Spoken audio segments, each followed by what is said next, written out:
You quit your job. Does that mean you're leaving me? No, that's not what I meant. Becoming independent is just a career shift for me. It doesn't mean there's no income. You're going independent. Are you serious? That won't work. Well, if you feel that way, maybe it's time for us to go our separate ways. Wait, are you talking about divorce? I can't support someone who isn't working. My name is Lisa. I'm 40 years old, balancing work and raising my child. I took time off when my daughter was born, but when she started elementary school, I was fortunate to be rehired by my previous employer. I primarily work from home now. With my daughter in 6th grade and my life more settled, I believe it's time for me to explore new opportunities at work. My husband is 40 just like me. When we first got married, he was a salesman with a promising future. Confident in his abilities, he switched jobs 3 years ago, hoping for a better salary. However, the outcome was the exact opposite. His new salary is lower, his benefits are worse, and he now works overtime every day. My family runs a farm in the countryside. Since she was young, my daughter has enjoyed spending time there, helping out in the fields whenever she visits. My parents love working alongside their grandchildren and have always been dedicated to involving her in farm work. Despite this, my husband despises the countryside and refuses to visit my parents' house with me for any reason. I'm heading back to my parents' house for a week. What about you? I've got work, so I won't be joining you. I'm tied up with a project that's nearing completion. Got it. I always knew my husband wouldn't be coming along, but it's important to ask anyway. Even if you're aware he won't be there, it's part of being a family. When my daughter and I are away at my parents' house, he calls me every day. While it's fine if he's calling out of concern or affection, his calls often revolve around trivial matters. What should I have for dinner today? How about the leftovers in the fridge? I'm not really in the mood for that. Then why not cook something yourself? Why should I? I'm exhausted. I know you've had a long day. By the way, where are my change of clothes? They're folded in your usual drawer. Whoa, what's with these corners folded like this? Well, if you're not going to take care of it, then you're on your own. My husband has been like this the entire time I've been at my parents' house. I mostly ignored his calls and messages. He's never happy when my daughter and I visit my parents. Every time we return home, the place is a mess with garbage everywhere. Mom, when we visit Grandpa's house, he always leaves the room in such a state. Yeah, he does. Why do you always end up cleaning up after him? Mom, he's the one making the mess, right? Shouldn't he clean up after himself? Absolutely. My daughter is just as frustrated with my husband's attitude as I am. Even though we enjoy our time at Grandpa's house, I dread coming home to a messy place. Yeah, Mom doesn't like it either. Hey, can we leave Grandpa's house soon?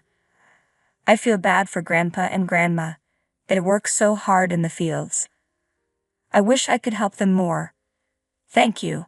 Grandpa and Grandma would really appreciate that.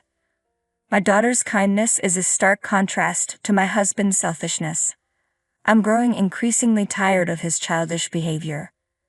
After a long vacation, I returned to the office to discuss my health, annual assessments, and future goals.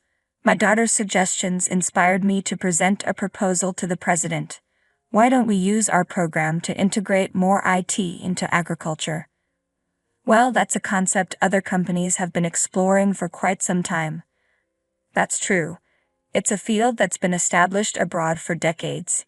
Japanese companies have been developing new agricultural business models for the past 10 years. With the data and patterns we have, I believe we can make it work. We already have potential farmer partners who are interested in this operational model. I'd understand. In the meantime, could you submit a proposal? Sure, I'll get on it. I immediately reached out to my parents and they agreed without hesitation. My daughter's comment about her grandparents working hard and her desire to help sparked a great business opportunity. A month after submitting the proposal, my project was approved. I threw myself into the work, driven by the hope that if the project succeeded, it could benefit my aging parents. However, my husband was relentless in trying to undermine my enthusiasm. "You've been acting kind of flirtatiously lately. It bothers me." "Oh, really? Are you getting carried away?" "I'm not sure. Your face just brings me down. If it's affecting your mood, then you don't have to look at me." I understand what my husband is doing. He's trying to make me feel bad. I already feel pretty down, just as he wants. But I don't let it show on my face. I keep my tone neutral and treat him normally. He's always been this way. Whenever I start to get excited or enjoy myself, he seems determined to bring me down. I'm used to it now, so I don't let it affect me too much, but it still doesn't sit well with him. "Ha, I can't just avoid you. We live together." That's not true. You can just stay in your room. I'm perfectly capable of handling my job and taking care of my daughter on my own. If you took better care of yourself, we might avoid these confrontations. That's not what I meant. My husband is yelling at me, and it's really upsetting. I want to get a divorce, but I'm unsure how to explain it to my daughter. I'm struggling to make a decision, and since I don't react to his outbursts, he's now criticizing the farmers. Maybe your difficulty in understanding his underlying intentions is because you grew up on a farm. He really is acting like a child. I try to stay calm, but his comments about my parents really get to me. This time, though, I'm the one maintaining my composure. For the first time, a project I proposed has been accepted, and I'm so motivated that my husband's irritation doesn't bother me much. "So you're saying you can't do your job because you grew up in the city? That's crossing the line." "That's exactly what I'm going to tell you. Stop being a jerk."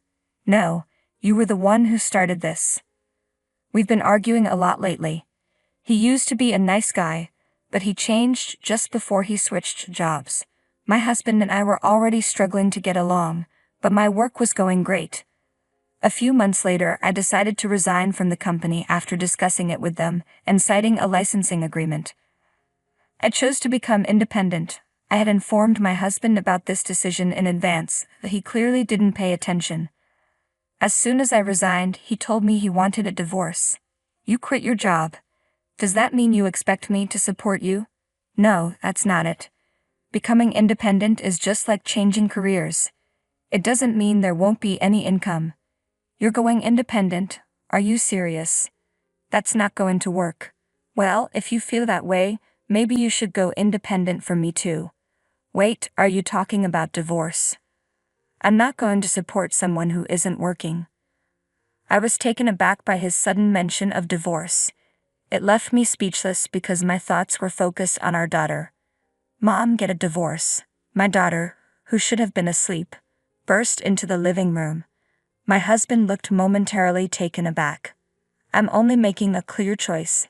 It's your fault for saying you're quitting your job." My husband, standing in front of our daughter, is trying to shift the blame. But my daughter only sees me, and my husband's behavior has been out of touch from the start. "Are you sure about this?" "Yes, I want you to get a divorce." "I don't like him. He always says hurtful things to you." "Mom, don't say you're staying together just for me. I want you to get a divorce right now."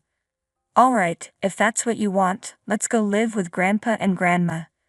"Thank you. But you'll need to switch schools. Are you okay with that?" "Yeah, I'm totally fine with it." "Great. Let's go. You don't have to talk to Dad anymore, right?" "Yeah, I suppose. Well, I guess that's it for now. We can work out the details later." "Hey." "Oh God, what now?" "It's not my fault, you know." "All right, we'll discuss this later. I just hope you can build a future we won't regret." "Huh. I'm not doing that. I'll be free once you're out of my life." I turned away from my husband, who was still shouting, and left the house with my daughter. At my parents' house, my daughter seemed at ease. Despite my concerns, she appeared to be enjoying her new school since the start of the semester. Once she was settled, my husband and I had another conversation about the divorce. He insisted he wouldn't pay alimony, claiming it was my fault. Normally, if I were at fault, he'd be the one seeking alimony. Yet since he wasn't asking for any, I didn't understand why he felt I was liable. I will be requesting proper alimony. Huh. You think you can do that because you believe I'm at fault? I knew it. You're just unemployed and lacking any real understanding. How can I be at fault? I haven't done anything wrong. True, you haven't done anything about the house or our daughter. I was shouldering all the responsibilities while you were content, but you're always so accommodating to Mary, handling everything for her. What? I placed the evidence of my husband's infidelity on the table. What's this? How did you get this? Did you steal my phone? That's rude. Excuse me. You're the rude one. You're a married man. What do you think you're doing? And I didn't gather this evidence. You had the means to hire a detective. It's about our daughter. Ha! She's the one who collected all this. After we separated, my daughter told me that you used to walk arm in arm with a woman she didn't recognize. She used my laptop to sync your phone and showed me the data. She even encouraged me to divorce you, saying she hates you. She's upset that you're her father. So I can divorce you without a second thought. I can't believe you allowed your daughter to see these pictures of you. You're such a poor father. I have all the evidence, so there's no point in making excuses. Also, your new job is a result of yet another affair, and you mentioned you're paying alimony to that affair partner's husband. You even lied about your salary being reduced, and I've looked into everything. After hearing this, my husband, who had been so obstinate, finally nodded in acknowledgement. I'm proud of our talented daughter. I'd be thrilled if she takes over my company in the future, if that's what she wants. Sorry. Are you playing devil's advocate? Let's not get divorced after all. You wouldn't want to be unemployed, would you? No, I'm not changing my mind. Besides, you're the one in trouble. If you refuse to pay alimony and child support in a lump sum, I'll go to your company and tell them everything. Hey, if you do that, I'll lose my job. Maybe it's time you start looking for a new one then. You're going to regret this for the rest of your life. My husband stopped and asked for my help, but I merely smiled and dismissed him. When he hesitated to sign the divorce papers, I hired a lawyer and let them handle everything. Within less than 2 weeks, our divorce was finalized. My ex didn't want to incur any more costs. With 2 alimony cases and child support on top, a lawyer was pushing him to the brink of financial ruin. Eventually, he paid all the alimony and child support in one lump sum. Unable to cover it with his savings, he informed me that he was now in debt. He tried desperately to make me feel sorry for him, but I chose to ignore him. When I also filed a claim for alimony against the cheating partner, my ex-husband and his partner ended up in a huge argument and broke up. The partner was livid about having to pay alimony, but ultimately, she complied. She borrowed money from her parents to cover the payments and then returned to the countryside to help with the family business, where her parents could keep a close watch on her. Meanwhile, my ex-husband could no longer afford the rent on his apartment and had to move into a rundown place. My business has flourished and I'm enjoying every day. While things didn't work out with my husband, I'm grateful that what I've learned has been beneficial for my family's farming business. My parents are thrilled with the new IT system, which has greatly reduced their work hours and eased their workload. This entire transformation was made possible thanks to my daughter, though there was some initial resistance. Allowing her to have a smartphone and tablet in elementary school has proven to be a wise decision. She seems to be making good use of them. While my daughter still loves spending time in the fields, she's developing an interest in my work as well. Recently, she's been asking me to teach her how to build a website. I'm excited about her future. Although my 12-year-old daughter is exceptional, it saddens me that she has been exposed to the less admirable side of her father. I hope the adults around her will provide the care and support she needs. Your mother is right. I look forward to your future.